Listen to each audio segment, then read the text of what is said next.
United this morning and its pilots agreeing in principle to a new labour deal. The company writing, quote, "will deliver a meaningful pay rise and quality of life improvements for our pilots while putting the airline on track to achieve its incredible potential."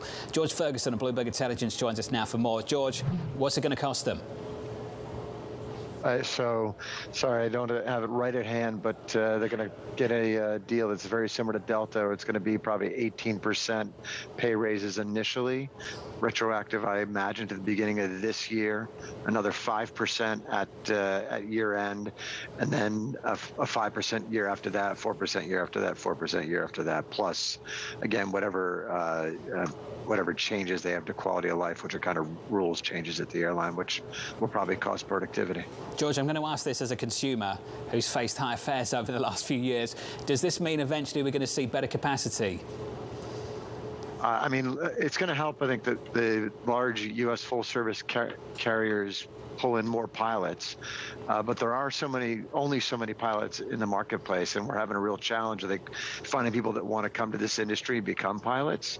And so for the broader, for the economy, I don't think it does necessarily get you more capacity. It may take years as we attract more people to the industry.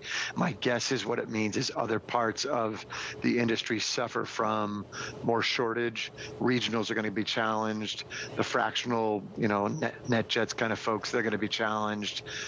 Some of the low-cost carriers are going to be challenged to recruit because of the higher pay rates at the big airlines. George, I want to talk to you about spend as well. We heard from Delta a little bit earlier on in the last week or so. American Airlines coming up later this week with earnings. What are you looking for from American and United, for that matter, after what you heard from Delta? Yeah, Delta showed, I thought, some very nice earnings, a lot of strength going into Europe, and so I would expect that will ripple through United and American as well, right? I think every American that needs to get back to Europe, I guess, hasn't been there in 3 or 4 years, and they're going to pay whatever it takes. I saw sort of 17% increases in yields there.